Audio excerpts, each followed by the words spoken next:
അപ്പോൾ ഇന്ന് നമുക്ക് നല്ല ഈസി ആയിട്ട് നല്ല ടേസ്റ്റി ആയിട്ടുള്ള മുട്ട റോസ്റ്റ് എങ്ങനെയാണ് ചെയ്തെടുക്കുന്നതെന്ന് നോക്കാം. നമുക്ക് അപ്പത്തിൻ്റെ കൂടെയും ചപ്പാത്തിയുടെ കൂടെയും എന്തിനും ചോറിൻ്റെ കൂടെയും കൂട്ടി കഴിക്കാൻ പറ്റുന്ന നല്ല ടേസ്റ്റി ആയിട്ടുള്ള മുട്ട റോസ്റ്റാണ് കേട്ടോ ഇത്. നല്ലപോലെ മുട്ട വരട്ടിയെടുത്തേക്കുന്ന ഒരു റെസിപ്പിയാണിത്. അപ്പോൾ ഞാൻ ഇന്നിപ്പോൾ ഇവിടെ അപ്പത്തിൻ്റെ കൂടെയാണ് കേട്ടോ കഴിക്കുന്നത്. അപ്പത്തിൻ്റെ കൂടെ എല്ലാം നല്ല ബെസ്റ്റായിട്ടുള്ള കോമ്പിനേഷനാണ്. അപ്പമായാലും ഇടിയപ്പമായാലും പുട്ടിൻ്റെ കൂടെയും എല്ലാം നല്ല കൂട്ടി കഴിക്കാൻ പറ്റുന്ന അതിലൊരു സ്പെഷ്യലായിട്ടുള്ളൊരു ഗ്രേവിയാണ് ഇതിൽ ചെയ്തേക്കുന്നത്. അതുപോലെ തന്നെ ടേസ്റ്റിയാണ്. അപ്പോൾ നമുക്കിത് എടുക്കുന്നത് എങ്ങനെയാണെന്ന് നോക്കാം. അപ്പോൾ അതിന് മുന്നേ ആയി തന്നെ ഇതിനൊരു കൂട്ട് തയ്യാറാക്കിയെടുക്കണം. അപ്പോൾ ആ മസാലക്കൂട്ടിനായിട്ട് ഞാൻ മിക്സിയുടെ ജാറിലേക്ക് ഒരു 4-5 അല്ലി വെളുത്തുള്ളി ചേർത്ത് കൊടുക്കുന്നുണ്ട്. ചെറിയ അല്ലി ആയതുകൊണ്ടാണ് കേട്ടോ 4-5 അല്ലി ചേർത്ത് കൊടുക്കുന്നത്. വലുതാണെന്നുണ്ടെങ്കിൽ 2-3 മതി. അതിൻ്റെ കൂടെ തന്നെ 2 പച്ചമുളക് ഒന്ന് ഒടിച്ചിട്ട് അതും ചേർത്ത് കൊടുക്കുന്നുണ്ട്. നിങ്ങളുടെ ഇഷ്ടത്തിനനുസരിച്ച് ചേർത്ത് കൊടുക്കുക. ഒരെണ്ണം അല്ലെങ്കിൽ 2 ചേർത്ത് കൊടുക്കുക. അതുപോലെ തന്നെ നമ്മൾ എന്തോരം വെളുത്തുള്ളി എടുത്തോ അതിൻ്റെ ഇരട്ടി അളവിലാണ് ഇഞ്ചി എടുത്ത് കൊടുക്കുന്നത്. അത് നിങ്ങൾക്ക് ടേസ്റ്റിന് ഇഷ്ടത്തിനനുസരിച്ച് ചേർത്ത് കൊടുക്കുക കേട്ടോ. നിങ്ങൾക്ക് വേണമെന്നുണ്ടെങ്കിൽ രണ്ടും സെയിം അളവിൽ തന്നെ എടുക്കാം, ഇഞ്ചിയും വെളുത്തുള്ളി. അല്ലാന്നുണ്ടെങ്കിൽ വെളുത്തുള്ളി കൂടുതൽ ഇഞ്ചി കുറവ് അങ്ങനെയും എടുക്കാം. ഞാനിപ്പോൾ ഇന്നിവിടെ വെളുത്തുള്ളി കുറച്ച് കുറവ്, അതിൻ്റെ ഇരട്ടി അളവിൽ ഇഞ്ചി അങ്ങനെയാണ് എടുത്തേക്കുന്നത്. നമുക്കിത് മൂന്നും ഇതൊന്ന് ചതച്ച് എടുത്തിട്ട് കൊണ്ടുവരണം. അപ്പോൾ ഇതൊന്ന് ചതച്ചെടുത്ത് കൊണ്ടുവന്നിട്ടുണ്ട്. ഇനിയിപ്പോൾ ഈ ചതച്ചെടുത്തിരിക്കുന്നതിലേക്ക് വേറെ കുറച്ച് സാധനങ്ങളും കൂടെ ചേർത്തിട്ട് ഒന്നും കൂടെ ഒന്ന് ചതച്ചെടുക്കാനുണ്ട്.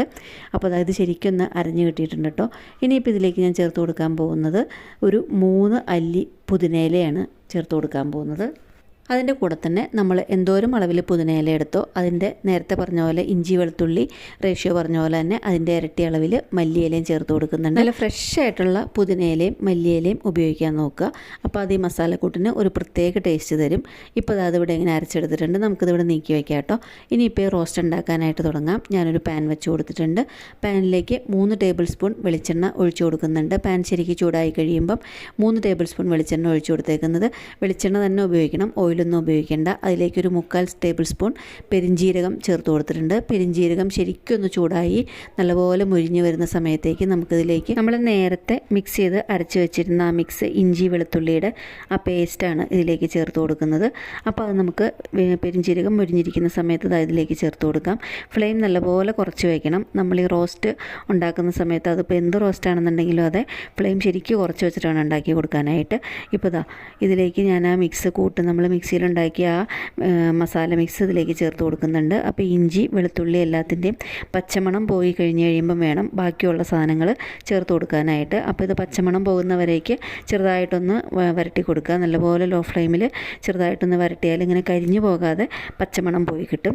അപ്പോൾ ഇതിൻ്റെ പച്ചമണം ശരിക്കും പോകുന്ന സമയത്തേക്ക് ഒരു 4-5 സവാള, മീഡിയം വലുപ്പത്തിലുള്ള സവാള നല്ല തിൻ സ്ലൈസായിട്ട് മുറിച്ചിട്ടുണ്ടായിരുന്നു, അത് ചേർത്ത് കൊടുക്കുകയാണ്. അത് ഇതുപോലെ അങ്ങനെ കൂടി പിടിച്ചിരിക്കുന്നതെല്ലാം ഇങ്ങനെ വിടർത്തിയിട്ട് കൊടുക്കണം. അപ്പോൾ വിടർത്തിയിട്ട് കൊടുത്തു കഴിഞ്ഞതിന് ശേഷം നമുക്കിതൊന്ന് വരട്ടിയെടുക്കണം കേട്ടോ.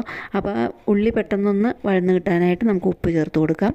അതിന് ശേഷം നമുക്ക് റോസ്റ്റിന് ആവശ്യമുള്ള ഉപ്പ് വേറെ ചേർത്ത് കൊടുക്കാം. ഇപ്പോൾ ഇത് ശരിക്കും ഒന്ന് വഴറ്റി കൊടുക്കുകയാണ്. ഈ സവാള നമുക്ക് നല്ലപോലെ കുറഞ്ഞ് വരും. ശരിക്കും ഇങ്ങനെ വഴറ്റിയെടുക്കും തോറും ഇതൊന്നിങ്ങനെ ശരിക്കും കുറഞ്ഞ് വരും കേട്ടോ. അപ്പോൾ നമുക്ക് ലോ ഫ്ലെയിമിലിട്ടിട്ട് ഇതൊന്നിങ്ങനെ വഴറ്റി കൊടുക്കാം. അപ്പോൾ പെട്ടെന്നൊന്ന് വഴന്ന് കിട്ടാനായിട്ടാണ് നമ്മൾ ഉപ്പും ചേർത്ത് കൊടുത്തേക്കുന്നത്. ലോ ഫ്ലെയിമിലിട്ടിട്ട് ഇതുപോലെ ഇങ്ങനെ വഴറ്റിയെടുക്കുക. അല്ലാതെ കരിഞ്ഞു പോകേണ്ട ആവശ്യമില്ല കേട്ടോ. ഇതിൻ്റെ കളറൊന്ന് മാറി കിട്ടിയാൽ മാത്രം മതി. ചെറുതായിട്ടൊന്ന് ബ്രൗൺ കളറായി കിട്ടിയാൽ മാത്രം മതി. അപ്പോൾ നമ്മൾക്കിങ്ങനെ കൂടി പിടിച്ചിരിക്കുന്ന എല്ലാം ഒന്ന് ഇതിൽ വിടർത്തിയിട്ട് കൊടുക്കണം.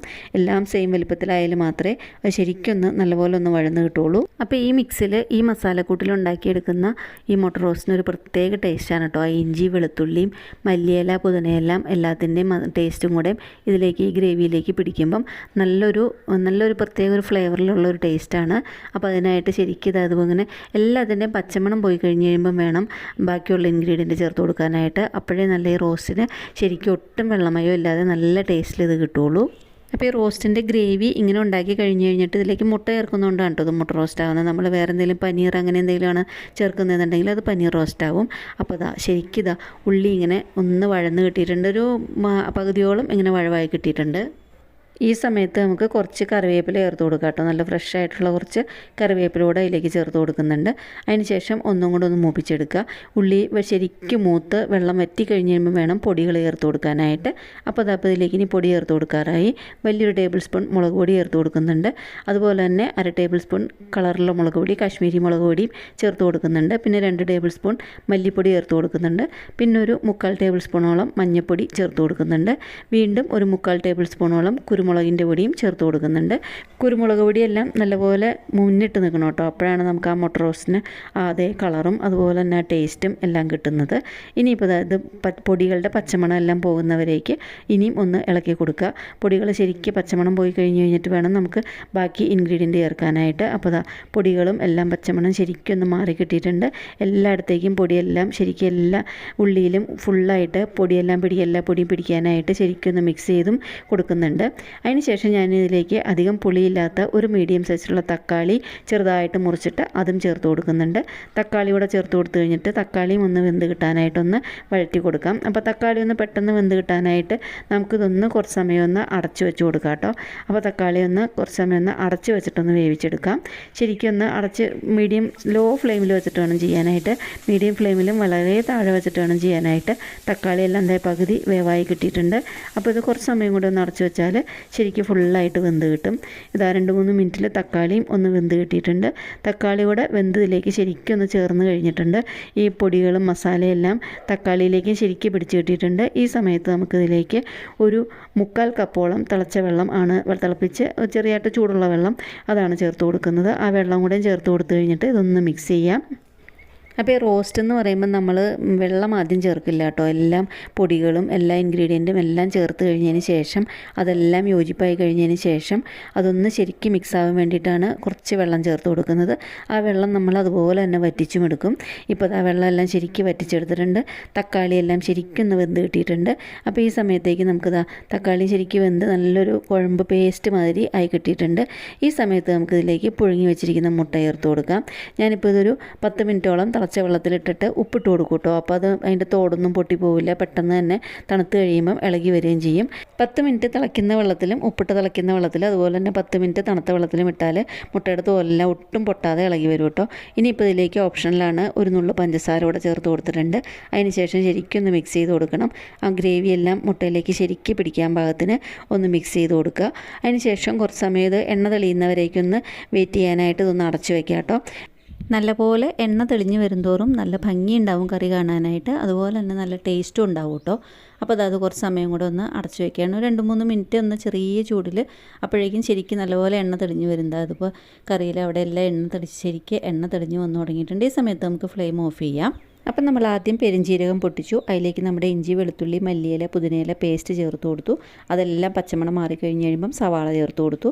അതിനുശേഷം സവാളയുടെ ശരിക്കും പച്ചമണം മാറി വഴന്ന് വന്നപ്പോൾ നമ്മൾ പൊടികൾ ചേർത്ത് കൊടുത്തു. പൊടികളുടെയും കൂടെയും പച്ചമണം മാറിക്കഴിഞ്ഞിട്ടാണ് നമ്മൾ തക്കാളി ചേർത്ത് കൊടുക്കുന്നത്. അതിനുശേഷം ഓരോന്നും ഇങ്ങനെ സ്റ്റെപ്പായിട്ട് പച്ചമണം മാറി വെള്ളം എല്ലാം വറ്റി കഴിഞ്ഞ് കഴിയുമ്പോഴാണ് ശരിക്കും മുട്ട റോസ്റ്റിന് ചേർത്ത് കൊടുക്കേണ്ടത്. അപ്പോൾ നല്ല ടേസ്റ്റി ആയിട്ടുള്ള മുട്ട റോസ്റ്റ് ഇവിടെ റെഡി ആയിട്ടുണ്ട്. ഇഷ്ടപ്പെട്ടാൽ ഫ്രണ്ട്സിനും റിലേറ്റീവ്സിനും ഒക്കെ ഒന്ന് ഷെയർ ചെയ്ത് കൊടുക്കുക. അതുപോലെ തന്നെ എൻ്റെ ചാനൽ ആദ്യമായിട്ട് കാണുന്നുണ്ടെന്നുണ്ടെങ്കിൽ ഒന്ന് സബ്സ്ക്രൈബ് ചെയ്ത് സപ്പോർട്ട് ചെയ്യുക. അടുത്തുള്ള ബെല്ലൈക്കൺ പ്രസ് ചെയ്ത് അതിൽ ഓൾ എന്നുള്ള ഓപ്ഷൻ ക്ലിക്ക് ചെയ്താൽ ഞാനിതുപോലെ റെസിപ്പീസ് ഇടുമ്പം അപ്പോൾ തന്നെ നിങ്ങൾക്ക് നോട്ടിഫിക്കേഷൻ വരുന്നതായിരിക്കും. അപ്പോൾ ഈ റെസിപ്പി എല്ലാവർക്കും ഇഷ്ടപ്പെട്ടു എന്ന് കരുതുന്നു. വേറെ റെസിപ്പി ആയിട്ട് ഉടനെ കാണുന്നവരേക്കും താങ്ക്